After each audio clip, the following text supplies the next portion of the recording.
Well, good morning. We'll get the community development, natural areas, parks and events, and public works meeting for October 8th.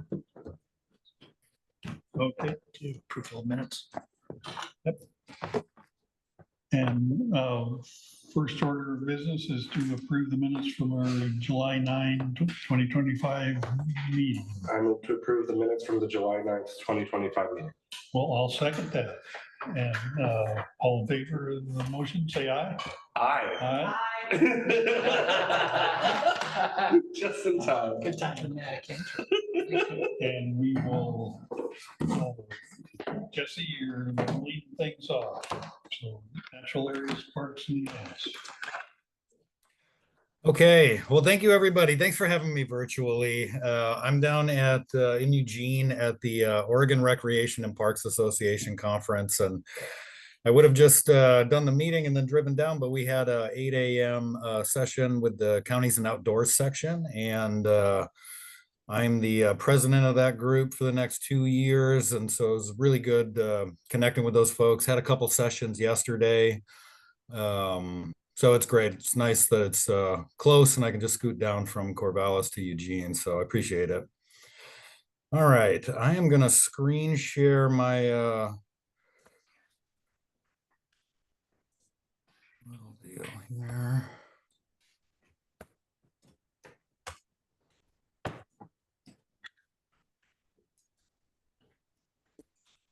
Okay. So first, I just wanted to go over some developments with the historic courthouse. Some pretty exciting stuff recently. Had a lot of help from this from Public Works and Matt Weatherall and the Historic Courthouse Preservation Committee and the HRC. So basically kind of where we're going with it is the Louisa B. DeBosch Fund is the fund that the Historic Courthouse Preservation Committee holds from, I don't know if you would call it an endowment type thing, but it was a fund that they've been holding for historic preservation efforts at the historic courthouse. And we recently came to them with some ideas and some proposals to advance the courthouse preservation to kind of the next step. You know, we did a lot of community engagement to kind of review what our local arts and culture and housing leaders thought about, you know, different possibilities for the courthouse. And now we found a firm called Art Space. And Gary's worked with them before, looking through their portfolio of projects. They have a lot of projects that have similarities with what we're dealing with the historic courthouse on ways to find a vibrant, robust use for it. And so we've got a proposal from them. The Courthouse Preservation Committee had voted to part with those funds to help fund the feasibility study. I also just paired that last week with an Oregon State Parks Oregon Heritage Grant to cut the cost in half for that project if we're awarded. And we should find out in about the next 2 weeks. And so that project includes project concepts. There's a lot of public input that'll be involved, community meetings, kind of a subcommittee to help review all this stuff. Pro forma funding finance opportunities and a real kind of dialed down version extract that we can look at to see kind of what's our roadmap, you know, because it's going to be a long project. You know, as soon as the courthouse moves out, you know, the economics are not really there to have somebody else just move in and renovate it and turn it into something. So it's going to be a real process where we're going to have to really take the lead on trying to find public-private partnerships. And ArtSpace has a heck of a background, and they've also been able to connect with larger, you know, funds and grants that can, especially private grants that can help with some stuff like this. So the project will be a 6 to 8 month project with a core group of advisory members, public outreach, business outreach, and community meetings.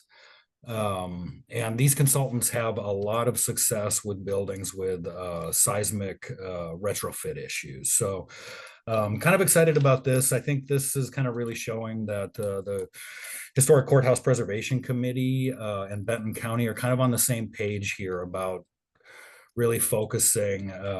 It's not so much about using that fund to do small improvements on the courthouse. At this point, that's really a fund that we can tap into to help figure out a reuse and give this building a job and kind of a new life. So we're working out the details with ArtSpace to get a contract together. And that's kind of where we're at. So once we figure out the timeline, I think we'll work with community development and the HRC to kind of identify who we all need on this group of advisory members. I think with the courthouse's connectivity to the jail, we should probably have some coordination with the Sheriff's Department, so they're kept in the loop on any ideas that are floating around.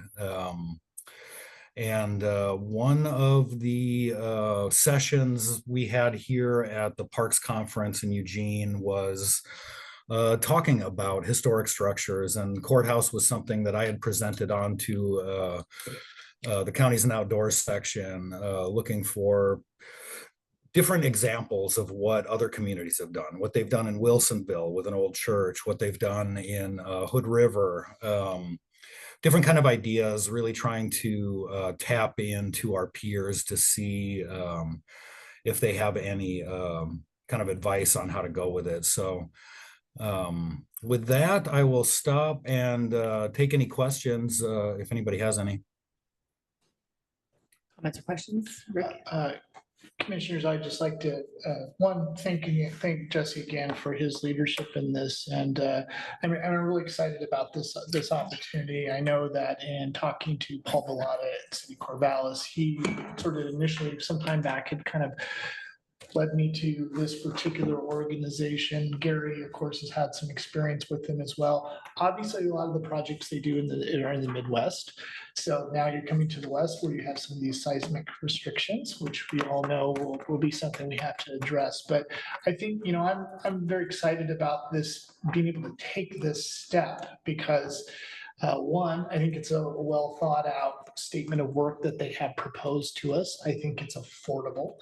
I think it's an opportunity for us to really leverage, like Jesse said, some of our Historic Preservation Trust Fund dollars with this, along with some grant opportunities. And it really is, I feel like we've talked a lot about what we could do, what the possibilities are. This is really moving us to that next step, is to really dive deeper into, can we do this? I mean, I think, and starting to get maybe some real numbers on exactly what it would take. So I just want to, again, applaud Jesse for keeping this moving, and thank Gary and Matt for jumping in and helping him. And we also want to use Jen Brown to help us with some of the project management component of this as we start to move forward. So anyway, just exciting to be able to at least start to make some movement towards this, because before we know it, we'll have a brand new courthouse and an empty building that we'll need to try to address.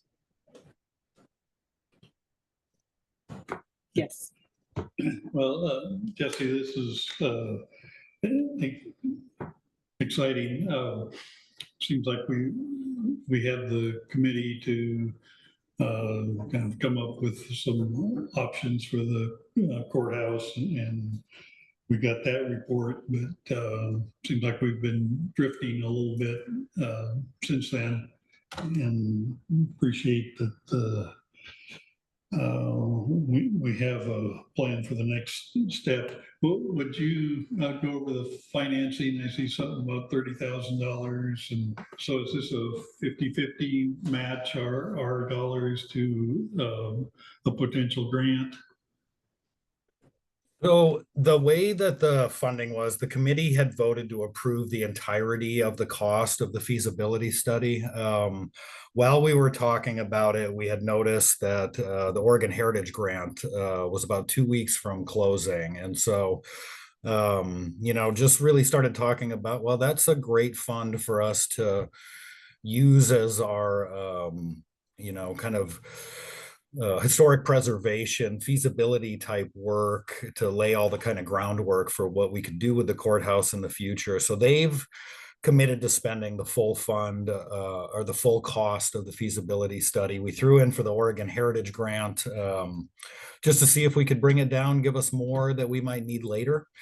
And I think we have a really strong application, but it was a really quick turnaround kind of pulling that together. So it would be 17,000 or about 15,000 a piece from the grant and the fund. And if we don't get the grant, we'll just pull it out of the fund.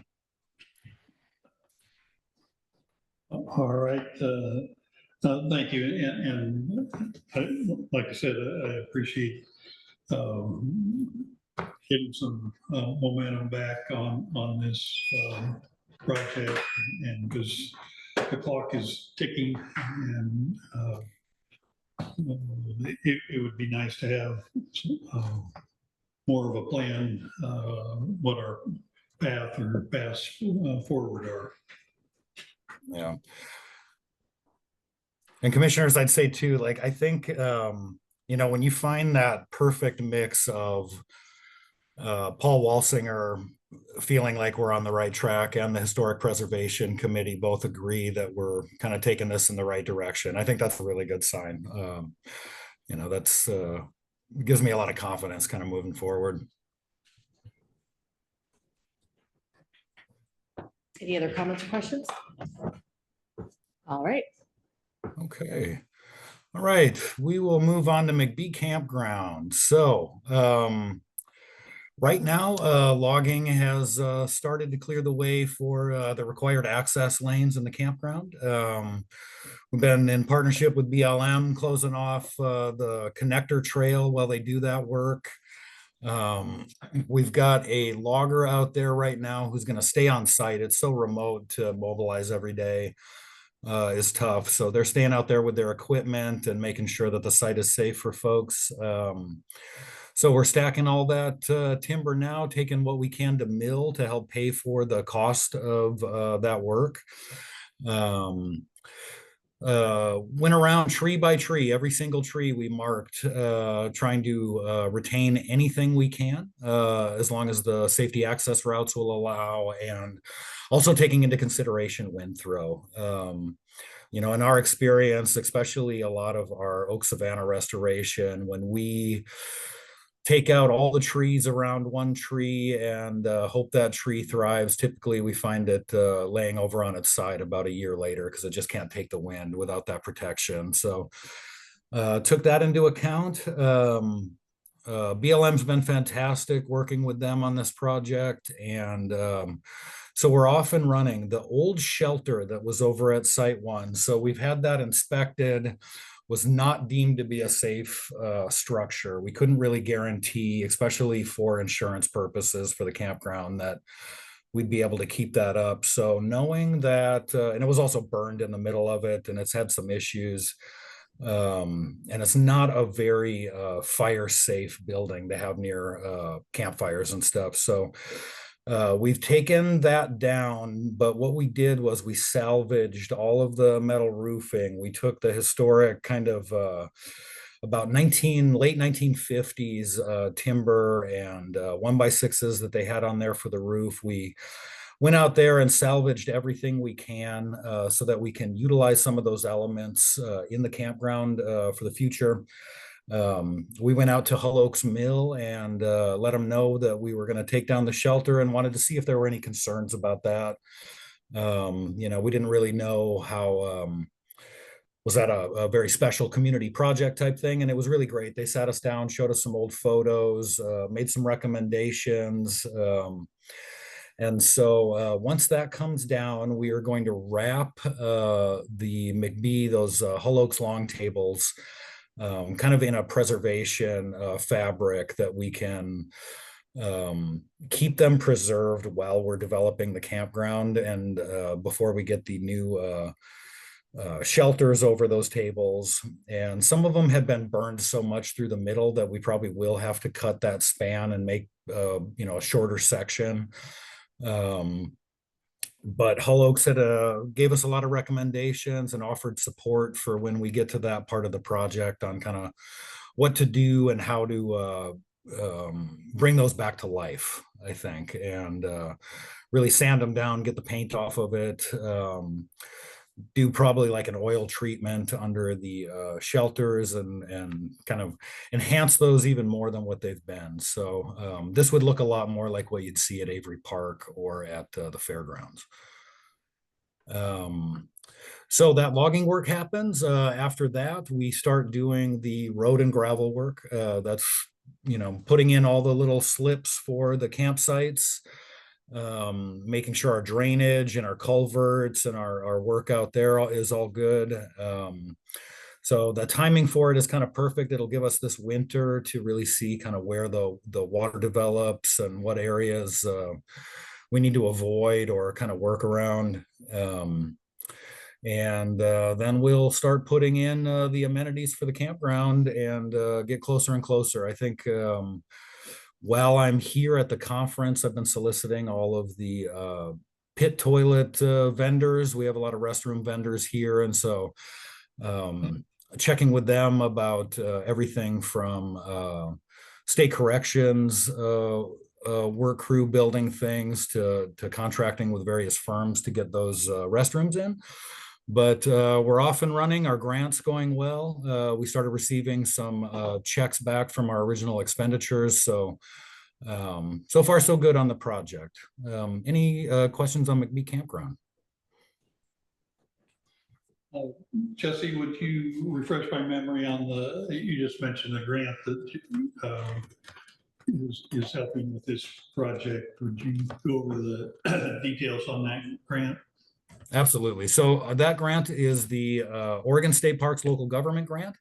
We have $645,000 to spend. Our match in that project is a mix of in-kind and the value of the land donation from Hull Oaks to Afrana to us. And so Oregon State Parks has a program that really helps private landowners consider land donations for park space because they will consider that value of the land donation as the match. And so that's what we're working off of. We've spent about $80,000 of that grant and all the pre-archaeology and the design work and everything. And so now the rest of it is really for roads, fire pits, picnic tables, signage, and our well. In the room here, there's quite a bit of interest in your pit toilet vendors. So we're kind of jealous here down there. Well, yeah, it is pretty exciting to meet all these toilet vendors. It's funny how that bathrooms are a major component of any kind of parks conference. And they actually probably it's playground vendors and restroom vendors come to the exciting parks conference. So it is pretty glamorous. Well, I'd say you're the right person for us to have down there. So thank you. You have some experience. I remember North Albany and these things are way more expensive than seems like they should be, and it's not, hopefully you can get a little competition going there for our business. That's right.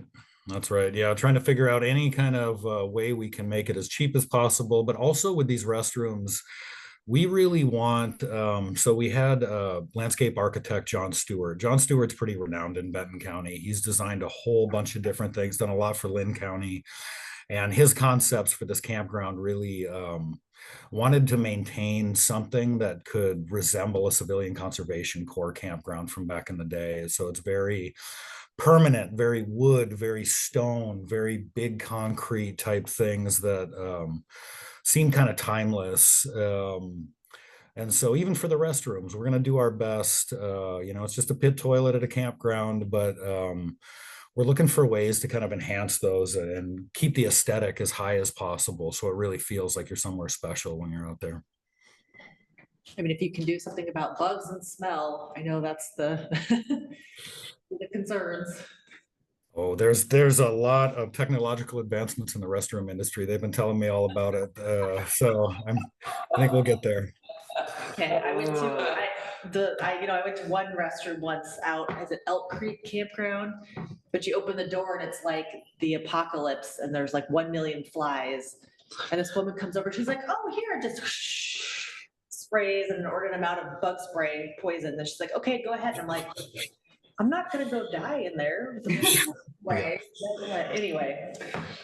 I digress. On a slightly different subject, I appreciate the concern about the Hull Oaks picnic tables, and I mean, they really are treasures, and I'm astounded that somebody would think that was a good place for a campfire. Which I think maybe shows it's a good time for new management and kind of upgrading what goes on there. And I think in a previous meeting, you mentioned that the BLM folks are good partners and can help us with security and maintenance with their campground close by. Yeah. No, that's right. They've been incredible supporters and much more helpful than we originally had thought. They're really excited to partner with the county, and I think for their group, this is actually kind of a different thing than they normally do. So they're pretty excited about finding ways to work with us, and we've actually got a trail from the other side, the McBee Forest side, on the other side of the road from the campground that we have proposed, but we're just waiting for Bureau of Land Management to finish their Fall Creek parking lot for the mountain bike area. And then we'll have a connector trail to connect in with them if we can get the funding for it through the Regional Trails Program grant. But that's probably a couple years away. I think they've got a little bit of other work that they've got to deal with first, and we don't want to get the trail in before they're ready.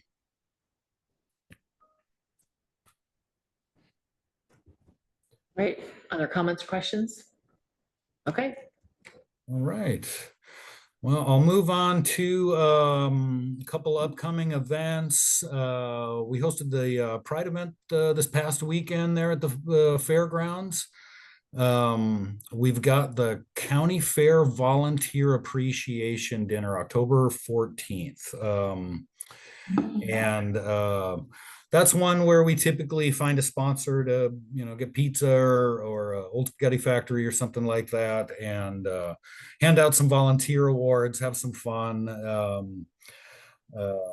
We fundraise a little bit through a dessert dash and some of your typical kind of things, but it's usually a fun night at the fairgrounds. So we'd like to invite everybody that could make it or would want to check it out. Just show up at the auditorium October 14th at 6 p.m. and we'll be there. We also have Bazell Family Mushroom Day, and I wanted to bring up the flyer. So that event continues to be one of our most popular. And let me see here. So this is our flyer for this year. We do this event in conjunction with Oregon State University, City of Corvallis Parks and Rec, Corvallis Environmental Center, and with the big free Albany mushroom event, we talked a lot as a group about whether or not this event was still relevant. That Albany event was pretty great. There's one in Lincoln City. There's one in Eugene. And when we talk to, we've got local mushroom growers, mycologists, and professors that we all meet to kind of plan this event. And but we still felt like we really had a kind of a place in the environmental education world with this event. We kind of dive into the culinary, the history, the science of mushrooms, its interface with your natural world. We stray a lot more away from any of the psychedelic stuff. I think that's kind of one of the things that makes this event special. You get out to Bazell on a cold November morning, and you get to go on a little hike. You're in the education center, eating mushroom soup and having hot cider and stuff like that. And the kids love it. It's hilarious to see. We bring the botany department in from OSU, and they put in a ton of work collecting mushrooms leading up to the event. And when then they take the kids out on a hike, and the kids will pick up a mushroom, ask them what it is. Not more than 2 seconds into their discussion about what type of mushroom that is, the kid chucks it over their shoulder and runs off to go find another one. But people learn a lot. They have a lot of fun. We have a new addition this year. We've never had shuttle rides from Avery Park, and we've always been concerned about equity and accessibility for this event. Not a lot of folks can make it out to, well, there's a significant number of folks that can't make it out to Kings Valley. And so we were able to work with Corvallis Parks and Rec and get some shuttle rides from Avery Park. So we're pretty excited about that. And so that's coming up quick. Okay, and so we have our Benton County Outdoor Adventures. So that is in July. It's a week-long, 5-day summer camp, 8 to 12-year-olds in Benton County. We have a scholarship that gets some of our rural kids out there and get them to camp that they can apply for through Corvallis Parks and Rec. We found out talking with the folks that do the activity guide at Corvallis Parks and Rec that this is one of the more popular events. It's one of the longest waiting lists in the kind of camp catalog. And so we don't want to add more to our plate than we can handle, but we're kind of in discussions about whether or not Benton County could help support an additional spring break outing. And we hear that from families all the time that, especially when the economy gets kind of tight, families aren't taking off on vacation a lot of times during spring break. Kids are looking for something to do. And so we're meeting to see whether or not that's a possibility for us. It's always a partnership with Corvallis Parks and Rec and other outdoor educators to do these events. And so they reached out asking if we could consider expanding our offerings a little bit. And so we're going to pull some numbers together, see what that would look like. These are really great camps. Our natural resource coordinator, Adam Stebbins, is a fantastic outdoor educator, very well trained in the subject. And these kids walk away learning a lot. We typically get a lot of repeat customers coming back for camp year after year. So pretty excited about that. And we'll see if we can make it happen. And I think that's about it for me today. Now I can give you one last update kind of in the other is about Jackson Fraser Wetland Boardwalk. So, we're kind of at a full stop point until we can get funding. We're very hesitant to pull out a boardwalk and not be certain we can put one back right away.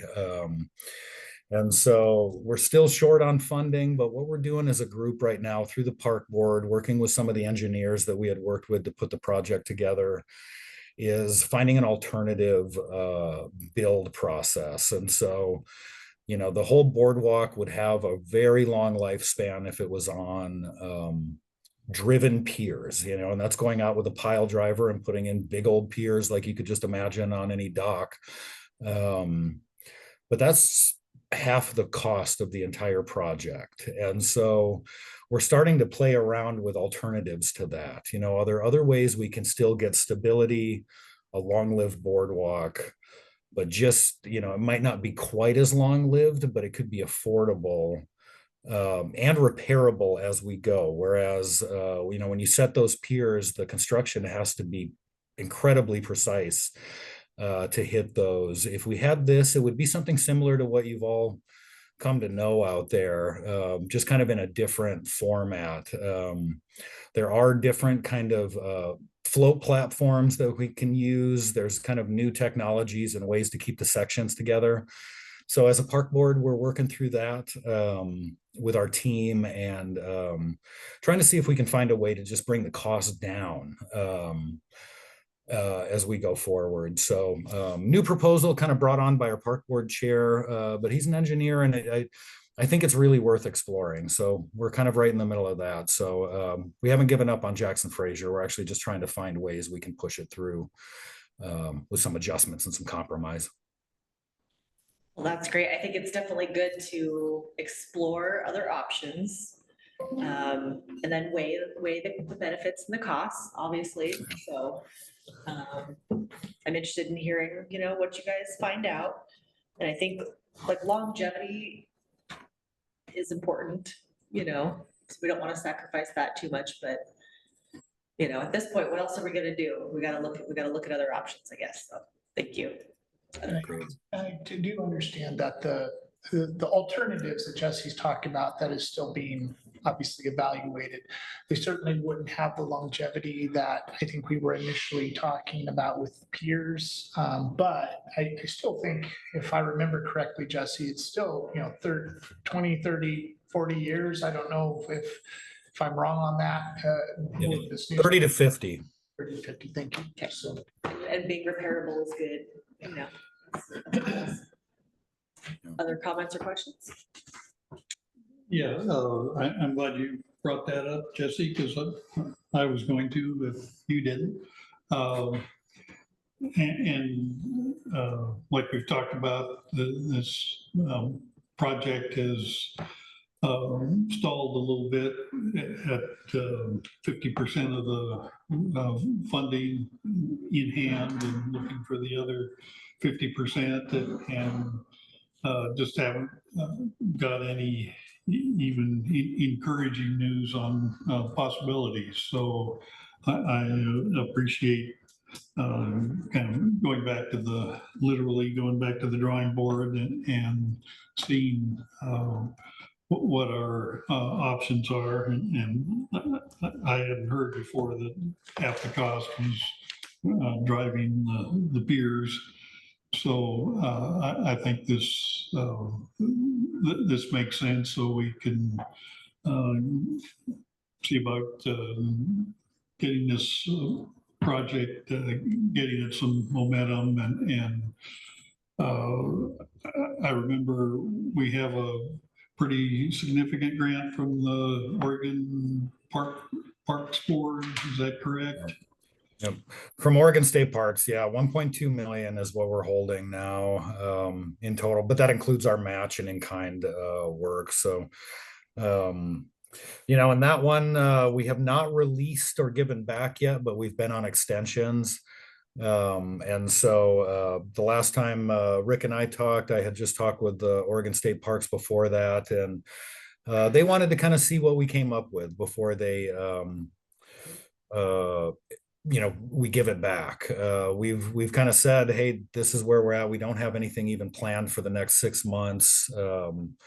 What would you like us to do? And right now they're asking that we hold on, see what we kind of come back with, so they can kind of evaluate it. One option on that I think you've talked about is kind of giving the current grant back and then applying for a larger grant. Yeah. Is that still under discussion? It is. There's still plenty of funding in Oregon State Parks grants right now. They have a little bit of a budget thing, but as far as the grant goes, I was able to meet with some of our grantors here, and They kind of explained how it works. So the actual fund that's available to counties is just as high as it ever was. So I think that's a total possibility. And, because of how high we were ranked when we got this grant, it was, the #1 selected project out of all of the local government grant projects. And so I think we come back with more exacting numbers on a new plan. I don't see any reason why this wouldn't be attractive for them second time around. Is it too early to talk about what a revised cost estimate would be if we did something other than pile driving piers? I think it's probably too early, but I mean, if we're talking about piers as half the cost, and then we'll still have to figure out some foundation issue, I mean, if we could cut the cost by half or a third, that would make a massive difference in our ability to do this. It would actually, even with the grants that we can get available, the work we can do ourselves, it would even put us in striking distance for a capital campaign. And, we regularly have discussions with the Benton Community Foundation, Afrana, and some other groups, knowing that there's just a lot of community support for this. So if we're within striking distance, a capital campaign for fundraising would make a lot of sense. And so that's something we'd consider as well. Would striking distance be 200,000 or 300,000 kind of? I think you're right. Yeah, I think probably up to about $500,000 from, talking with Maya Abels and some other folks that really know their nonprofit world. That's kind of what we've heard. Well, I really like this idea. This project has been percolating for a very slow perk for a couple of years, and that's a technical term. Like it. And we need something to get it moving again. And this sounds good. And I may be jumping ahead a little bit, but the work would have to be done in the dry season. Is that correct? So I think most of it probably would. It's literally a 3-foot lake out there in the wintertime. So it can be tough to work. So yeah, it would have to be pretty much July through September.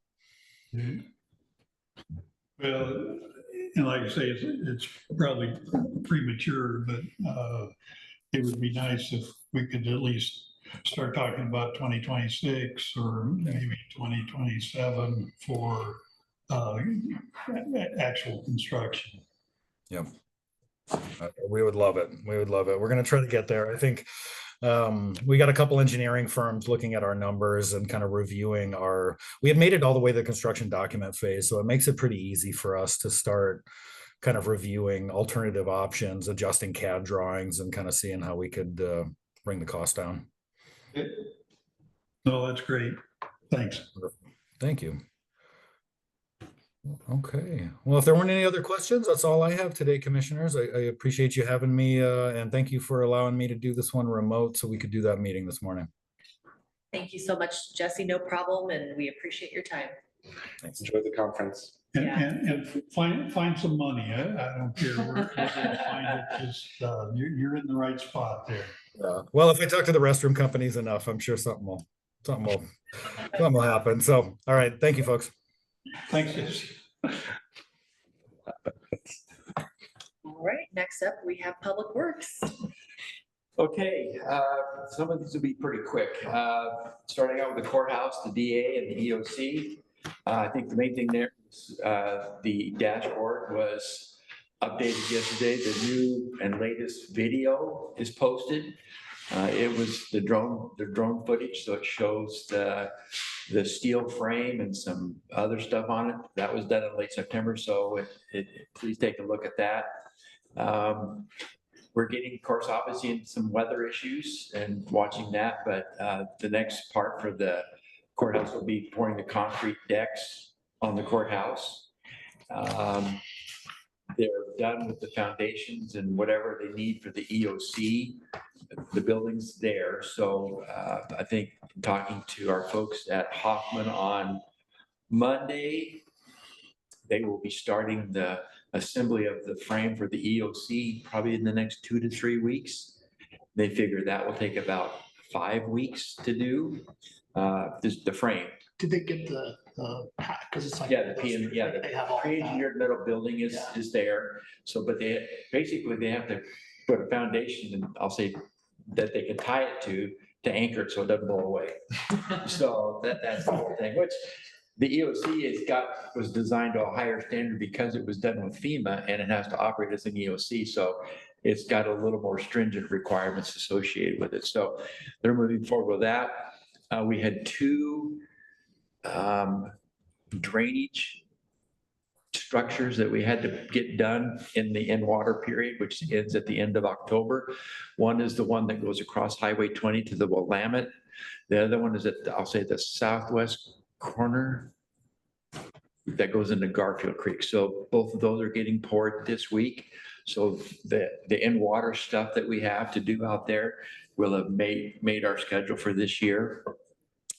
The only one that we've had a little bit of a hiccup on is the sewer bore underneath that creek or wetland there over to the treatment plant. Paul thinks that we may have hit an old Viking ship with the boring machine. I say it's probably a big rock. It's gonna turn like a, a historic Yeah. process where they have to cultural, yeah. We'll probably never know, but because of that, the bore went a little out of skew. So we're going to come in probably next year in July when it's mostly dry. And then we're going to have to trench about 40 feet back from the manhole we were going to tie into back to where the issue happened. It's one of those things you can't plan for it, but we've got, provisions in the contract. We're working right now, getting it identified, getting the city involved. Well, they're already involved, but making sure, because we'll have to modify the permit now that we're going to be digging, but that'll probably be next year. If it had been a little earlier in the year, I think we could have probably got our permit updated and had the work done. But even now, there's a lot of groundwater there. So obviously, as the rains start, it's going to pick up. So we'll probably defer that to next year, just if anything, to make sure we're minimizing what happens as we dig up there. This goes, the good work of OTAC to advise having the additional project contingency. Oh, yeah, Along yeah. with the construction contingencies. Yeah. So we all knew that who knows what's going to happen out there. And it's nice to have, and I know at one point I always poked at that a little bit, but I'm really glad that in the end we listened to OTAC on it. And I think it's also just a happy news for the commissioners that we did get our first check from Oregon Judicial Department, which was the reimbursement of our land. Just now? I think we got it a few weeks ago, Yeah. but. The and we second got- one is being submitted. Yeah. So we finally have money. from the state. It's a big It's exciting. Yeah. Sleep a little better. Oh, it was a wonderful sleep that night. So Good. It's taken a while. The other thing that we've had is a bit of a struggle with is getting power. Our friends at the local power provider have been bogged down a little bit, let's say. And we got a late start on that due to some personnel issues on their side of the coin. And then at the last second, they decided that we needed to underground the power along Highway 20. So we've got that plan about done. I think it's in their court now to approve and get a construction thing. That also then impacted the fiber that's coming to the site. And we had to go back and work with Astound, who was going to be the fiber provider. That, because of the delay in getting that done, that worked out really well because Astound is putting in a super network all over Corvallis. So we were able to work with Corvallis and Astound and got a pretty good deal to get fiber out to the site. And we've met out there now with those folks. We know where the vaults need to be and this, that, and the other. So I think that one's coming along pretty well. It's a fun fact that there is no permanent power to the site yet. And so all the steel that went up and all the stuff that's gone on out there has been done on temporary power using generators. So to me, as fast as the steel went up and how it went up, and, you know, knock on wood, it went up really well. That was done with temporary power. So just, you know, and all the, sometimes with this project, we look at things that haven't gone so well, but there's a lot of other things that have just gone really, really, really well, and we're That's a progressing. good point. Think of all the things that are going right, right? I mean, there's 1,000,001 things that could go wrong. Yeah. So it's good that, No, there's a lot of things that Lots are going right. going right, so that's the good part. So does that mean we're on schedule? We're still on schedule, yeah, on schedule, on budget, yeah. And Rick's comment about the contingency, the owner has a contingency and we have a contingency, the contract has a contingency, we're the owner. And so everybody's working within that. Again, I can't say enough about how great it's been working with Hoffman and all their folks. They have been just exceptional in helping us navigate this project, yeah. Well, I mean, it's a big project and there's going to be issues that unforeseen. And it's like we're dealing with them. Yep. And then again, OTAC and their help to help us manage it. They've been wonderful as well. And what's OTAC's title, their owners? Owner's rep, keeping Gary from tipping over. I don't know. someone's got to do it. Yeah, somebody's got to do it. Somebody's got to be my trainer or whatever. Up next, just quick, the Alpine Alsea Sewer, the plans are about, I would say 80% now. We had them reviewed. They look pretty good, pretty simple. The good news there is the estimate on that is coming in below what we still have available with the EPA grant. So that might be the one we talked about the other day, the CIP, that if we have some money, we may look at maybe putting a permanent generator in at Alsea. And then bringing our temporary one so we can, you know, be able to deploy it, but we'll wait and see how things pan out. We won't go out to bid on that one until the spring. And again, this is still all contingent upon us getting the money from EPA. Our EPA rep, Casey Hagan is her name. She's out of Olympia. I think she's covering about 3 or 4 states now. Staff of 10 went down to 2. And we're in the process of doing the NEPA review where they send out the consultation to the tribes and everybody. Should be nothing there because we did our part. There's nothing out there, especially since it's an existing facility. We're not really doing anything new. But once she has her part done, then it goes into a, you know, black hole somewhere else. So, but, you know, things are still tracking on that one. And we've managed the funds on that one really well as well. Innovation Mobility Grant, this is our rural shuttle study. And it's kind of a niche kind of group at ODOT. And so we got approved. That was like the $90,000 grant that we got with ODOT. We are processing that now. And I'm working on the RFQ that will go out to hire a consultant. ODOT staff has given us some requirements that we need to have as part of that RFQ to acknowledge what they're doing. And this is going to be one where there's quite a bit of public engagement required. So that's actually part of the grant. And they've got language in there on that. But it shouldn't be one. And really, this is just to kind of identify, are there options available? If so, what cost might we be looking at? And, you know, how might we set ourselves up for future in looking for grants or programs where we can actually then implement some kind of shuttle that goes to Kings Valley and Alsea one couple days a week, and then maybe south another couple days a week. So that'll be what they're doing there. I'm working with Charlene at the city to do that.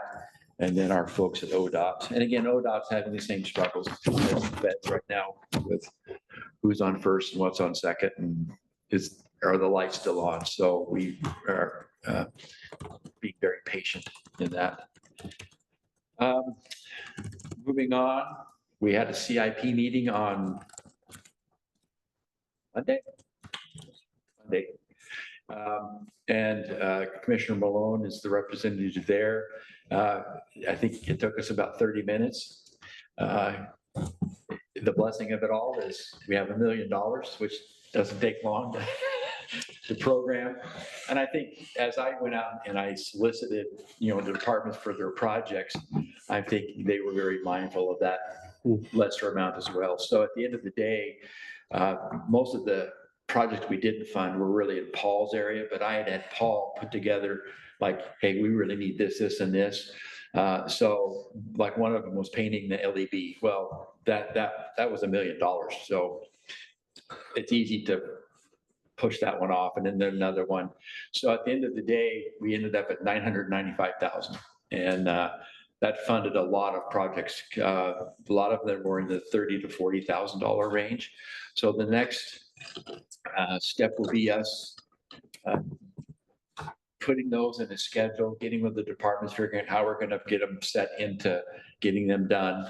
And then we'll meet every 6 months to kind of see how things are going. The process that Rick and everybody set up last time to kind of monitor it and keep on top of things really worked well. So we're going to mirror that again. And thankfully, our new finance analyst for Public Works, Allie, there's a blessing we got from the federal group.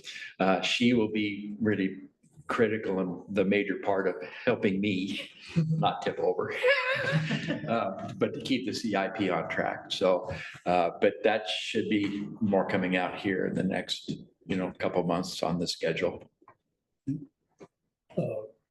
You alluded to it, but Rick should get some credit. I've been on this committee for 6 years, and at the beginning, department would put in a proposal, and then it wouldn't. They wouldn't get to it in that biennium, and so we'll carry that over and carry it over again. And at Rick's insistence, is this project ready to go? I mean, there's always delays, and reality rears its ugly head, but just not taking up space and money, tying that up for projects that really weren't ready to go. And so I think we're doing much better at having shovel-ready projects and getting most of them out the door in a timely manner. And with Paul's help, guidance is, well, we can take that one off. Think of the roof at the courthouse, which is a real struggle to find a provider. And so we can get 2-3 more years out of the current roof and postpone that. And with instead of the traditional $3 million to have to work with in the biennium, we have $1 million, which if it's, I mean, we've had $500,000 projects kind of routinely that sometimes we could find alternative funding sources, or like I said, postpone them until the next biennium. But I think people were realistic in what their asks were, and we have over, out of the $1 million, we have over $4,000 left. Yeah. And we'll monitor that, obviously, because we always get things that pop up, things that come in less, things that come in more. And so we'll keep an eye on that. One thing that did get added kind of late in the game was the upgrade repair of the behemoth generator out here, which we had the little glitch last whenever it was. and found that that had some issues. So our fleet folks will be repairing that. So that was, I think, $30-some thousand that we added, How much? $30,000. Yeah. So Our 1971 from Alaska generator. they came here on the Mayflower. Yeah. Right. Which they crashed under the courthouse. Um, So that's the CIP. As you know, our road manager retired unexpectedly, and by the way, he's doing well. So that's the good news. Things are working well right now for him, so we're happy to hear that. We still miss him. We have interviews tomorrow afternoon with 4 candidates for that position, 2 internal, and then another federal refugee, and then a former Benton County employee. So we'll know tomorrow if we have a successful candidate for Rich's replacement. And then I've got a few miscellaneous ones. The EV and charging station grant that we got through, back in, it was DeFazio originally. That one has just really hit the skids. It's in with FTA right now. I believe we've given them everything they've asked for. They got hung up on, we changed the scope of how the grant was originally written. And originally there were 2 grants. There was some for up to 25 charging stations and then some electrical vehicles. And those went in separately. And then I think the congressional officer, where they put them together and then came up with an overall amount. And then as we got into this, we refined what we asked for into the vehicles, the 6 vehicles. And then I thought it was seven chargers, which it was. But 3 of them are back to back. So there's only actually 4, but that threw them into a thing. So I mean, every time that happens, I have to resubmit. We have to get back with the FT, and it goes through ODOT. ODOT's processing these. And the lady that had been processing that for us, great to work with, she's gone now. So now we've got, so it's kind of in disarray. So what we heard last is that we've got the stuff turned in. I've tried to address why we had the scope change again. And now it's with some regional FTA person somewhere. So, but we hold out hope that that will happen and that we'll be able to get those 6 electric vehicles and then put the charging stations in out at the Sunset facility. So that's an update on it. Go ahead. Along those lines, it seems like we talked about it. When we get those charging stations, it might make sense to upgrade the security around Sunset. Am I remembering correctly? Well, we originally wanted to upgrade the fencing and put in a power gate so that people just couldn't go in there, because in the past we'd had a lot of issues with folks rolling in, stealing gas. And but we'd actually turn them in, they were identified, and then there was nothing we could do. So that is something that we had on the books originally. And then I think the last time we asked, we didn't get funded for that either. So, but that's something that we do need to look at.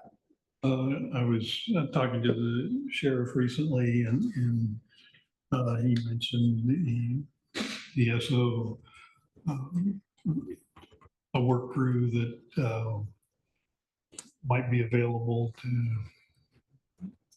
dig holes for posts, or wondering if we can't at least get a start on that project, and maybe do it in phases. But we had a really rough plan on what we were going to do, but that was probably 3 years ago. So we'd have to look at that again and see what kind of actual physical plan we could put together to see if that was going to be something we could do. it seems like we need it. And I'll just figure out how to make progress on it. Yeah, I can follow up on that one. We have met with an engineering firm. They will be doing the design for the Avery fuel tank tub. That's, I think, about $35,000. And then what we'll do is, once that's done, then we'll just hold that. And then we'll wait to see how the project next to us is doing. I know they've got some permitting issues. I think they might even have some funding issues as well. So we'll hold off, but we'll have the plan done, and then we'll have, at least we know what we have to do. Once their project kicks off, I think it's about a 15-month construction period. And we would have to have whatever we're doing in place prior to them needing a certificate of occupancy. So we would have some flexibility on, getting that work done, but we'll at least have the plan, and that will also give us then a better estimate of what we think it's going to cost. So we're doing what we're supposed to do, and we're just kind of in a sort of quasi holding pattern right now. Yeah, and commissioners, if I might, as you may recall, this was a allocation that the Board of Commissioners made out of our $2.5 million legislative money that supported not only dollars to go to Corvallis Housing First for the project, but also because we have to do this mitigation, we connected those and was able to fund that. This was a project in the past that we didn't know exactly how we were going to fund it. So this was truly an opportunity. This also links up with the discussion you all had yesterday with April and Rebecca around the emergency shelter. And we're still working, obviously, for what and all resources could be used to help mitigate some of those challenges well with emergency shelter beds. I just wanted to put this out there. I mean, we're examining anything and everything as we go through it, but at the same time, I want to be thoughtful about the requirement that we have in relation to this particular housing project, and the fact that, Gary can't wait to start on this. We're going to have to at least do the architectural piece so that we are ready. So I guess I'm just putting it out there for you that we are absolutely committed to keep working on the emergency shelter piece and how that can get appropriately funded. And I'll provide you a little update at the very end of this announcement that April's got some additional information that you might be able to help us on in relation to some advocacy. But I just, that may come up as we talk more about funny money. Money as we go through looking at different options. So, but I appreciate Gary. And again, this has been a long time coming, and I'm very cautious about waiting too long, because we don't want to wait till the last minute to be able to move this project. It took us a long time to find an engineer that would do it. So that's why I don't want to lose that opportunity. And it was two or 3 weeks ago that they met Paul at the site and walked it. And so that's kind of one that would keep me up a little bit. So at least it's programmed now. So that's likely to hit in this budget period.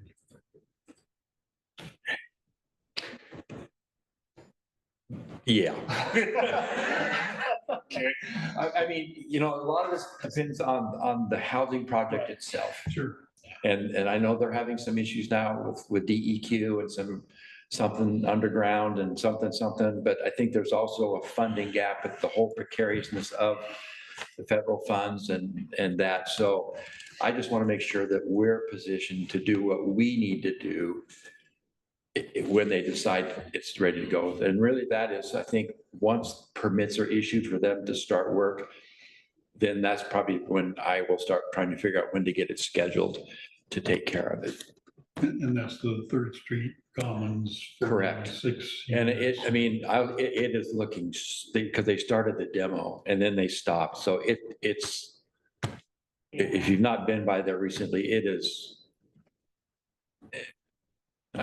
if you want to call it an attractive nuisance, that's probably being nice, but yeah, I mean, it's all fenced off, but it's in rough shape. So Yeah, it's unfortunate, because then you can't, if they started the demo later, then they could at least be housing some people, excuse me. So, yeah. But I understand it's a tenuous situation, and none of us knows what the federal government's doing. So. Yeah. Next is the beloved Cardwell Curve. I think plans should be finalized by the end of the week, maybe next week, and then we'll go out for a quick bid. So we hope to be underway with that one probably by the end of the month and, beat the worst part of the rain. And this is probably more of a looking ahead. We've had a lot of public interest in the closure of Country Club for the sewer project. I'm trying to word that. Well, I think what's being missed is next year, we'll do the Country Club at 53rd Roundabout. And that intersection, that area will be closed like 2 or 3 months to do that work. So I'm glad Ann is here. So I think what we'll do is the project manager on that one is Ian, who you met yesterday. And Laurel, and we'll really want to do some robust public engagement or public, announcement, how we're going to get folks around and address those concerns that come up with it being closed that long. The roundabout, though, shouldn't impact fitness over 50 members, correct? No, it should not. So there's Well, I some mean, like- unless they're coming from, Yeah. but- Some of and them. a lot of the issues I think that we're hearing really aren't per se ours. It's all related to the highway. And I know there's a lot of frustration with their interactions with ODOT, but So one thing they've asked is why can't the construction be at night? Do you have an answer for that? I suppose it could. I mean, that would be a tricky one because I think it depends on whose jurisdiction the night work is. And of course, night work is more expensive. And it's obviously, I won't say more dangerous, but it is more expensive. But there's also noise type of ordinances that apply. And I don't know what kind of exposure is around there. That would be something we could ask Laurel, and it might be also a city of Corvallis. I mean, the road is ours, but I believe the development's in the city. So I think that's kind of where we're backseat to some of this. So I think it probably would be something that would have to defer to the city and whether they would have it. And it may be something that it's too late to do that. Now, I don't know. Yeah. I don't know. But looking ahead for our project, I want to try to have all that kind of addressed up front so that, there's, oh, by the way, we're closing the road tomorrow. Good luck. I mean, road work is always one of those things it's impactful, it's a hassle, it's a nuisance, it's annoying. Yeah. And then it's done and everything's much better. And the roundabout project is one, I'm sure you all, when's We're it happening? excited. I'm excited. When's it happening? And Yeah. it's got pushed probably 1.5 years or 2 because of COVID and backing up, but it's scheduled for next spring, and it's probably one of the more needed projects that I can think of that we'll be doing. So We do have a group of people that's chomping at the bit to get Yeah. it going, so. it will really clean up that intersection nicely, which is a perfect use of a roundabout. And the visibility will be better, Yes, is what I'm told, so. Yes. Yeah. Well, and this is the current construction on Country Club is good practice for when the roundabout is being built and just who's impacted and what options there are. So I think, I didn't check this morning, but I think things are going okay. I think most of us, we've all had those around in our neighborhoods or areas. Okay, it's a conflict now, but you kind of get used to going a different way, or you get a different pattern, and then, okay,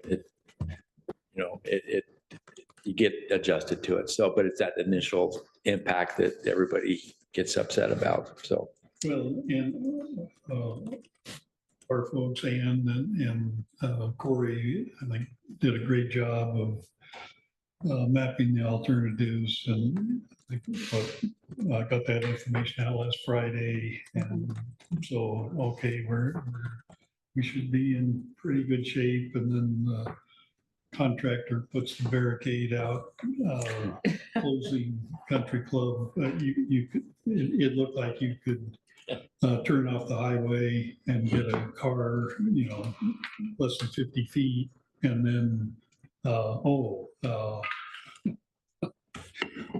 there was something about somebody backing out onto the highway to turn around and it shows there was a perfectly good plan that everybody had agreed to on how to do this, and then the actual worker didn't know what the plan was, just gonna block the road off. Coming in, there's, or I guess as far as by Starker's, a mobile reader board and, country club closed from 7 a.m. to 6 p.m. And then something comparable on 53rd and Philomath Boulevard. And Fitness Over 50 is the business that's really impacted because they're right at the point of country club and the highway. And I think probably Nate done a good. I've been getting a lot of emails. Yes. And he's been good to work with, not screaming or just, this is a problem, we've got to do something. And I think we've developed the information, and I think he's been good about getting it out to his people. And I don't know if they're all Fitness Over 50, but I go by there in the morning and there's 50 cars in their parking lot. So something's going on in that complex. Yeah. And I think it's mostly Fitness Over 50 folks. So this is good practice on what to do and what not to do, and for next year. Yeah, I do, if my gym emailed me saying, our road's gonna be closed, you should send your concerns to these elected officials, I think I would find that very odd. Okay, did that happen? Because I received 0 emails. Are you- 0. I'm happy to forward them to you. I wonder if they like included Zans or Oh, some maybe I'll or go back and something check. because I don't think so. I know, we, did you get them individually or were they two? like you and I were, because you and I both got. Individually, and I know some of these people and. Yeah, I figured that's part of Joanne it. Tro, and she know both of us, yeah. Okay. Maybe they thought you wouldn't understand the life of people over 50. Whoa. Oh. Pat and I resemble that remark. Oh, Rick. Me too. It was just meant to be a jab. But At one person, no one else is be affected by the harassment. The reason I heard about it, I mean, Commissioner Malone mentioned to me passing that he received a number of emails, but also Corvallis City Councilor Jan NAPE. I watched the city council meeting on Monday, and she brought it up during her council reports that she'd been hearing a lot because this is her area. And she actually goes there and had her own complaint that she aired during the council meeting. So. And the owner of Chenard's, I never know how to pronounce that correctly, had reached out to the sheriff. And so the sheriff forwarded a complaint to me, which I responded to. Yeah, nobody's emailed me about this at all. So Lucky. Oh, Yeah. that's, you just cursed I yourself. invited it, I guess. Yeah, All the roundabout ones will come to you. sure. Yeah. The last thing I have is some good news. The long-awaited 99 pilot project between Junction City and McMinnville at the moment is looking to kick off on the 10th of November. I'll have more on that. This is what we're doing in conjunction with Yamhill County. We have gotten a contract. Pacific Crest Lines, which is an independent group, they're going to be operating it. And it is the 99 Vine. Is that what they're The calling it? 99 Vine, yeah. Vine? Vine, yeah. It has nothing to do with wineries. But the good news is that on our end, we're actually coordinating, we're coordinating with Lane County. And so LTD will pick it up in Junction City and that will get them rides back to Eugene. I think on the other end of things, this ends up going all the way to Hillsborough from wherever terminates in McMinnville. So it's a pilot project. We've got money to run it for about 8 months to see how it works. See what happens, what kind of ridership we have, but I'll have more official stuff on that and the opening, hopefully in the next couple of weeks, and then we'll get that moved on to everybody so that they know. I'm not sure we even have, I know that the downtown Corvallis Center will be one, but I'm not sure where we're at. Charlene's working with the new administrator in Monroe for a stop there. And I think there was a couple others that they were talking about. So we'll have the stops and all that, but So is the goal essentially to stop in every city between Junction City and McMinnville, or is it more of an express? I wouldn't call it an express, but I think it is to be able to stop at certain key locations. Okay. Like Corvallis, wherever it goes through heading north. I think we'll have a stop in Rick Real.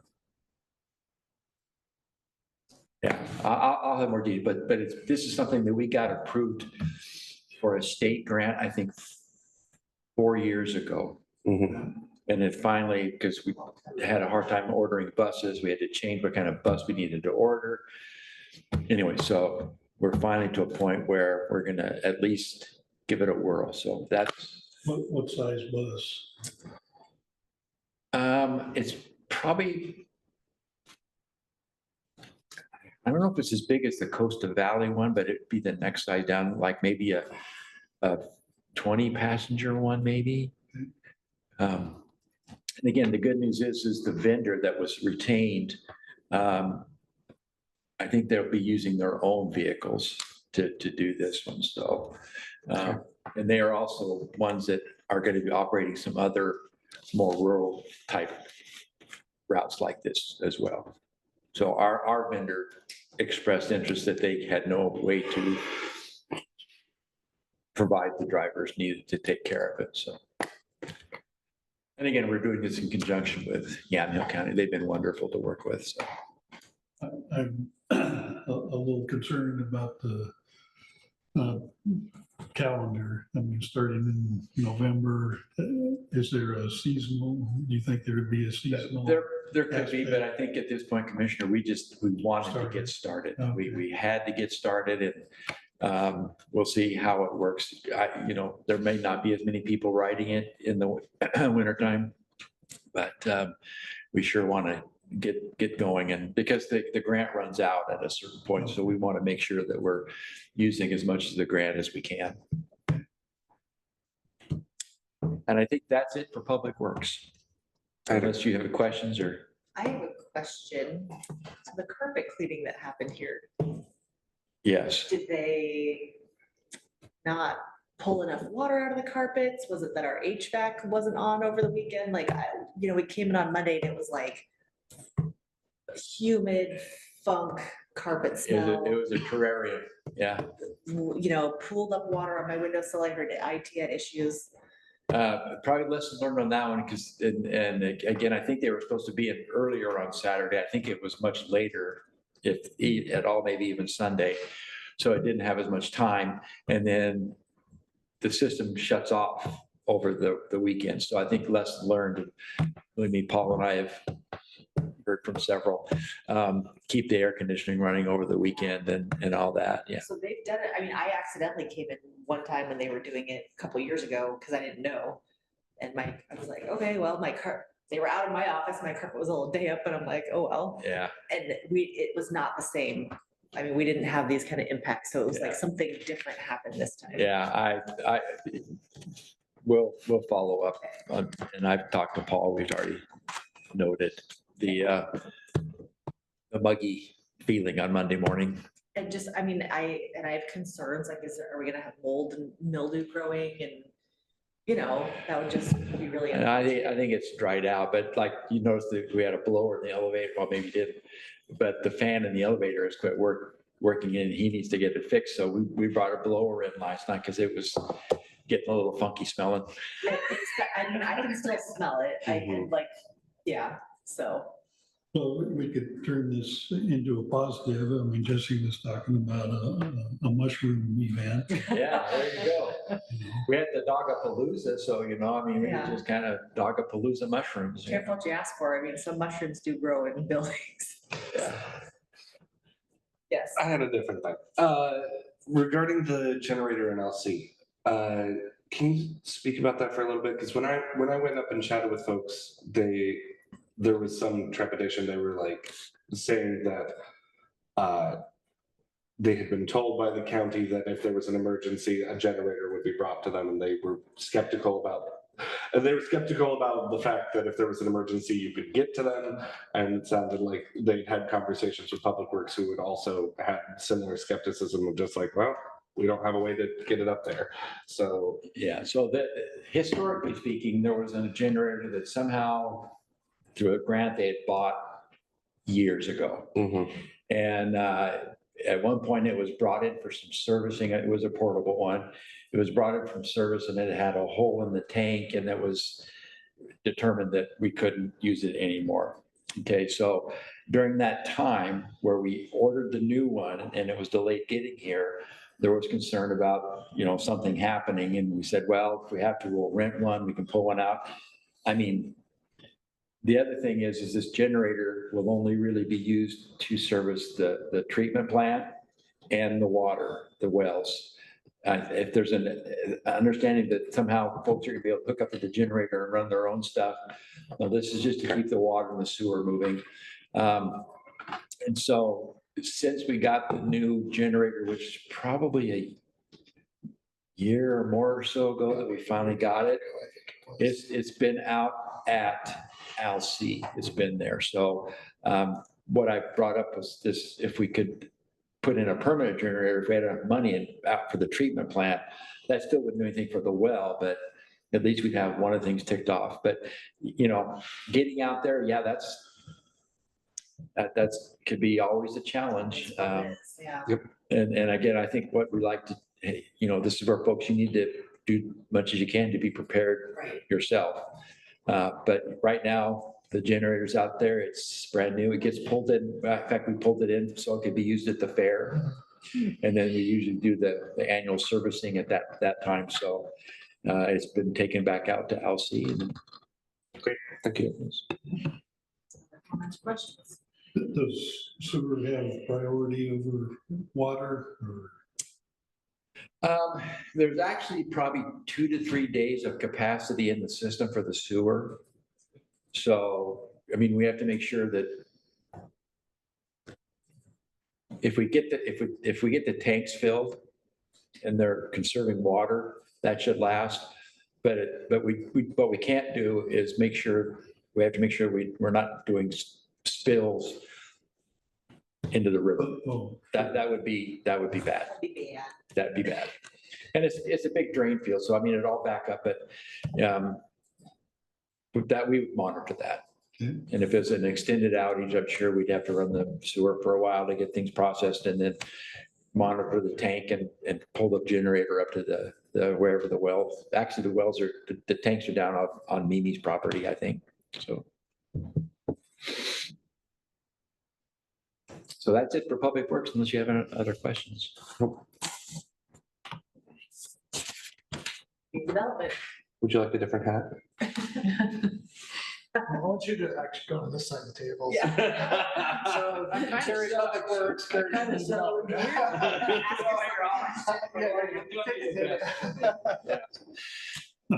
Okay, community development.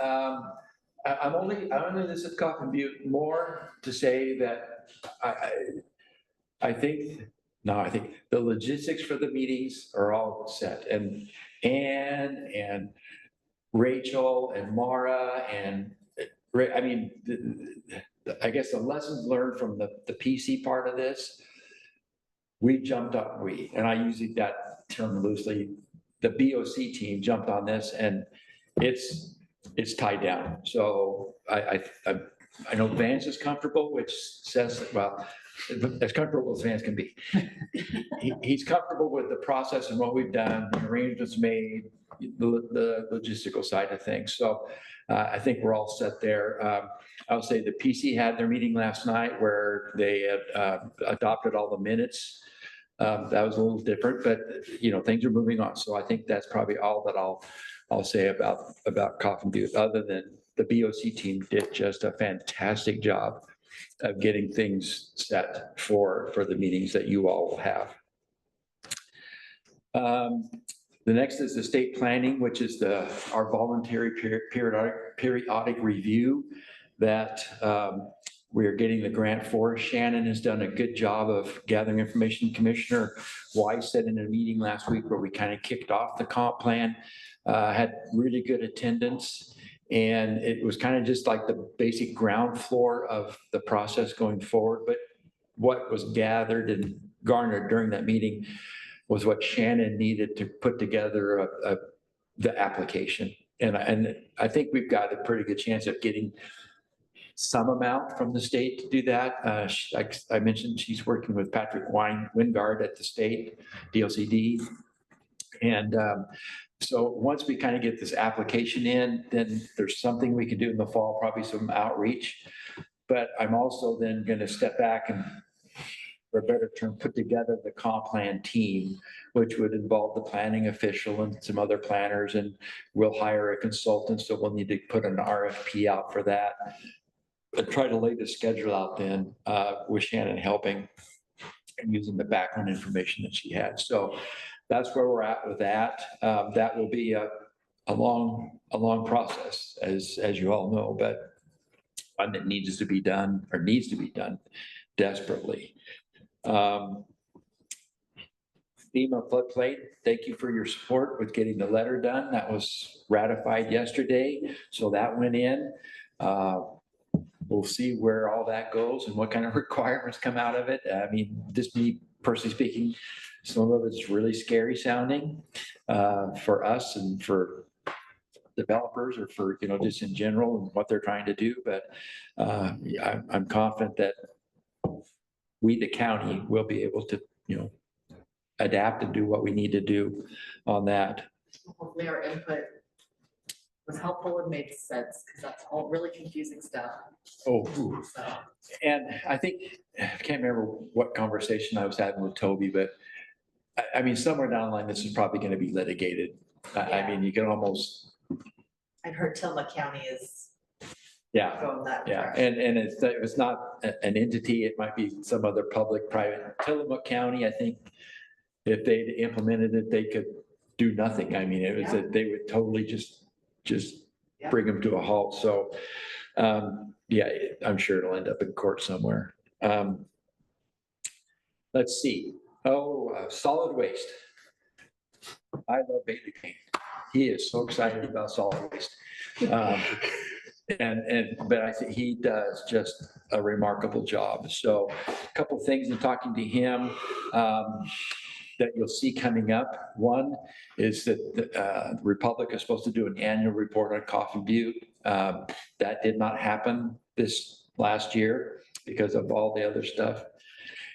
So right now, what we're trying to do is get with them and probably do like a 2-year one. But at this point, we're looking probably to February to have that done. And that is really just because of trying to get through the landfill CUP process. Then we're having the holidays. The other one is the rate hauler increase. It's supposed to happen, I think, last spring. That got pushed as well. So you'll see that in February also. So I'm working with Bailey, and then Bailey works with Republic or whoever on that one. There'll be more on that one. This is their annual report. This is the report from our public services to The board. Yeah. Yeah. And didn't we, if I remember correctly, we had some, hey, hopefully next time you do this and this different. I think that's part, yeah. And then they just didn't do it. Okay. Well, and I think then they were going to meet so that they could understand what you all were looking for. And then we got into the hearings, and Vance said we might want to just tap the brakes on the report until we get through this other stuff. Yeah. let's see, the Sustainable Materials Management Plan, which is the one that I think is funded through like bottlers and other vendors and trying to remove some of the materials from the waste stream. And it's something that the state has funds available if we sign up and we can do certain things. Anyway, there's a task force. And I think that Bailey is probably going to be recommended to be appointed to that task force that's and along Commissioner Malone, which will start framing some of the things I think that they'll be talking about on that one. So This is Representative Finger McDonald's House Bill 3794, and she helped get through the last legislative session, and the our goal, our hope is as seamless a transition from our SMMP process that was concluded last summer, and try to get as many people that were active on that group on the new task force that's appointed by the governor. I've got my application in, and Bailey and Commissioner Cameron from Marion County, and their Bailey, whose name escapes me. Yeah. But, so those are the four that I know about. Sean applied. Okay. Sean also applied. Okay. Makes sense. Like I say, the goal is to have as many people from SMMP populate the new task force. Yeah. So that, let's start from zero. Instead of Benton County made a considerable investment in the SMMP process. I was impressed with the consultants that we hired, how much got done in 6 months. That, say 6 months and getting all these people from different points of view, different agencies. And I think the final report is a good roadmap. And I haven't heard anything, so applications are in, and the transportation package has now been dealt with, and so Sort of. there's some bandwidth to do something else.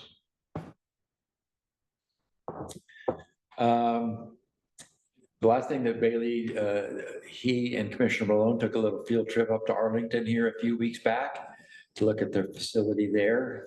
And again, I think this is eventually, we won't have a landfill here. I'm not sure how, Whatever day that is, near or far. yeah. And so, there'll have to be some other means of taking care of our solid waste. And so he's looking at that. We have the rail facility where the old pulp mill was in Albany. Was set up, I think, originally to get product from the farmers up to the ports. I don't know if that's been happening a lot, but it's there. It's a great facility. So Nothing's going on. It looks really cool. it does. And I think eventually it will have a great use. It's just, so anyway, Bailey's looking at different alternatives and things, and, just to make sure we don't get caught and not have alternatives when the time comes. So. And something I learned through the process was it's called recovery rate, recycle, reuse. Marion County, Lane County, Multnomah County are in the 50% range. And Benton County is the number 8 at 32%. Which I think would surprise a lot of people that, oh, no, I separated, and then our disadvantage is we have a landfill close by and we haven't had to build the infrastructure and the public hasn't to do a better job of separating before material goes in the landfill, thinking of construction debris, which is something like 15 or 20% of what goes in the landfill, and we're not separating that out on any kind of scale. So that's part of our future is more infrastructure, and then the transload facility at Millersburg is sitting there. And, take containers that brought in by truck and we'll lift them up and put them on a train if that's the option. And the tour at Arlington is waste management's very large landfill and with a large train yard. I think it's accurate they get all of Seattle's waste by train. So that ours will be less than that. And they were interested in our business. And by our, I mean Lynn, Benton, Marion, Oak, Tillamook, Lincoln, Yamhill. I'm not quite sure how they fit in, but back to the task force, it's a regional effort. And our current effort is regional at Coffin Butte, but it wasn't ever really designed, it just happened. And so going forward, we're trying to be more thoughtful and in designing our future. Benton County shouting, we're number 8, we're number 8 is, like I say, I think that would be a surprise to our community. That we're not doing better than that. And Marion County, well, the large county and has transfer stations and has a lot more population and infrastructure than we do. Are we doing better than Lynn County? I think we're close. I think we are. Because as long as we are, I'm good now. Just kidding. We have a big student population and I mean, restaurants are a thing too. I would defer to Bailey, but I think it's lack of infrastructure to do the sorting. Well, so I was at the Adair Village City Council meeting last night and Julie Jackson was there raising rates and she did mention, we've had some increased costs. Anyway, that was it. And then, but she did also mention that they recently acquired a MRF in Salem, I think. So, I think that's right. yeah. Which we toured with Bailey a couple of years ago. Okay. Okay. Just a couple more things, just real quick, the enterprise permitting, I think phase 1 is done. Shannon's kind of working on that, getting some of it implemented. So it's a little bit slow moving, but she's trying to stay on top. I think there's a meeting coming up here to do some circle back on that. And then finally, What is enterprise? permitting? Rick, can you help me out a little bit with that? Yeah, so Nobody knows. So as you might recall, commissioners, during the last budget cycle, there was $100,000 of funds allocated by the Board of Commissioners to work through a process of, well, at least at the time, the thought was, well, we need this brand new system to do a consolidated system to do all permitting for the county. Our first phase that we had reported back to you was, well, okay, that's nice, but is there really such a system? What we really need to approach on is the customer experience and trying to figure out a way to navigate them as opposed to, okay, we're just going to create some brand new system. as opposed to having one staff assigned to take all the calls from everybody that comes in. We focused our time on a navigator of the website where we used the rest of our money to hire a contractor that actually is developing a tool so that as you're a customer coming in, you're going to have sort of I like to say, one-stop shop to be able to navigate you to the right place, because that's what we found during our learning was one of the biggest challenges. Customers just didn't know where to go. They were kicked from one person to another, one department to another, and frustration happened. So this is to really bring them in. So this is the conclusion of that work, and we will be doing some review, but we're in, I like to say, beta testing now, I guess, in terms of that. What I've seen looks really great. But again, we're doing a lot of testing on that first. Well, and it's not just the customer that's being frustrated, where staff's wasting a lot of time. Oh, Exactly. I can't. Phone answer calls, that. kicking Hours people and hours over. and Yeah, hours. yeah. So, No, it's very exciting. This is, I think, a good move. It's, like you said, it'd be nice to have a fancy system that did everything, but is that real? I don't think what we've learned and what IT would say is that really going to be what is possible. What we really need to do is try to take efforts and consolidate it. And then last, personnel.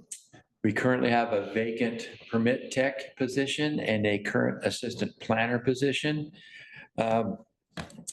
When the permit tech became open, I talked with the building official, Jason, and we decided, hey, heading into winter, things tend to go down a little bit. Do we need another person sitting at the front desk? And it was decided that we would not do that position. Then the assistant planner gave his letter, left.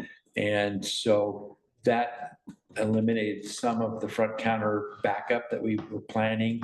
It also was a position that might handle a lot of phone calls that come in, kind of that thing you talk about where to go and who to go to. So, and we decided to hold that one off as well until the new director got here so that they could kind of be part and parcel to making all that happen.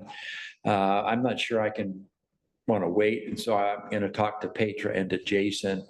And I think we'll decide which one of those two would best serve the department and being able to deal with front counter issues, planner of the day issues, phone calls, whatever, so that we can at least make sure we've got the bodies in place to keep things from getting too far out of whack. So, but that's kind of where we're at right now. And then, I'm still holding down the fort.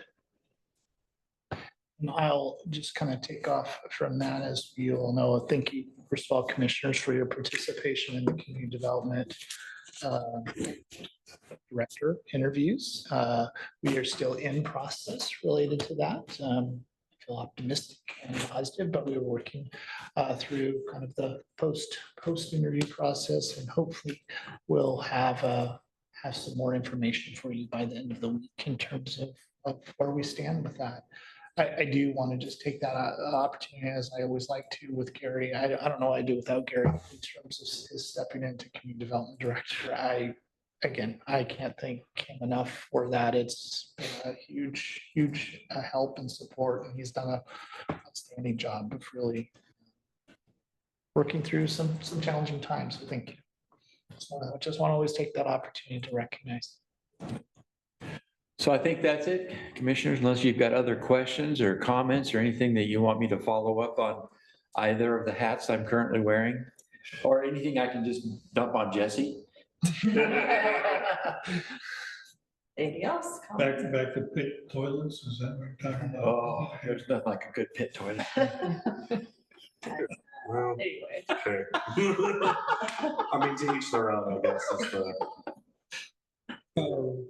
And not at this meeting, maybe this is a question for the chair, but just mentioned a couple vacancies in the CD department, and maybe sometime a refresher on how the vacancy factor works. And because there's been some questions and concerns about that. And just to make sure that we're clear on just the mechanics of that and how it affects the department, but it's also affects the whole budget.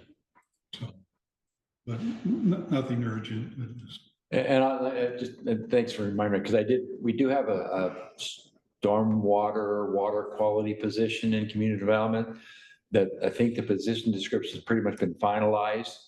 But again, I'm kind of holding off on hiring that position. That's one that's been funded. And we're using part of that right now to do some GIS work with our intern. But that kind of relates, and the longer it goes, it helps out the budget and CD. And again, we're just trying to not get too far out in front of ourselves, and not that we have reserves, but it would sure be great if we can start building them back up. So that's why, I'm kind of one that I would prefer to run lean and let that get built back up. So that's why we're going to talk about this vacancy thing on that. But I think the stormwater one will probably be held off for a bit longer as well, just to make sure.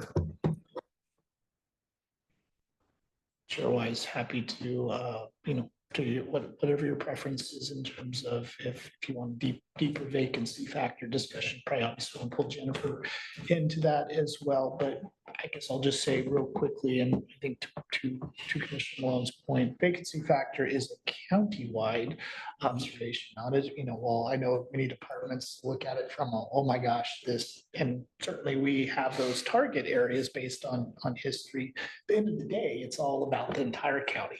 And so we look at some departments do one thing, other departments maybe something different. And at the end of the day, the CFO is going to be looking at the big picture to get to a total, I think, $9-10 million vacancy factor as opposed to each individual. So, and again, it's a journey, as I like to say. We're 3 months into it out of a 24-month time frame. So, but happy to obviously report back on that. I think that's something during your financial reports from the CFO you'll probably want to just get an update on where we stand, how we doing. Great. and this is this the second budget that has had the vacancy factor? Correct.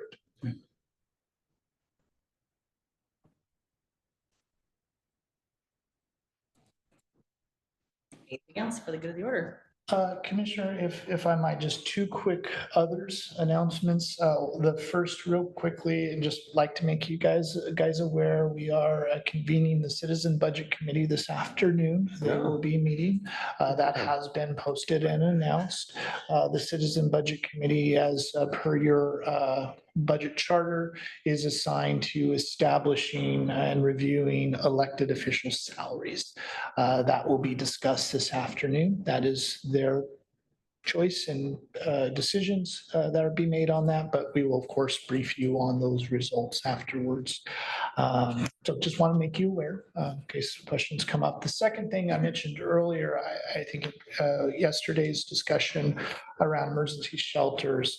So some additional information that we have, and I can have April provide you some more specifics if you like, but bottom line is that the Association of Oregon Counties is convening a work group that includes Benton County in this. And at the request is to move forward with a meeting, trying to get a meeting with the governor's office, but more specifically working on an emergency board request to the state. That is obviously to help fill the gaps of not only us, but of the other counties that are seeing these gaps. So just real quickly, it's in Benton, Clatsop, Coos, Lane, Lincoln, Multnomah, Polk, Tillamook, Umatilla, Washington. Just a quick question for you. Obviously, there'll probably be some advocacy needed around that.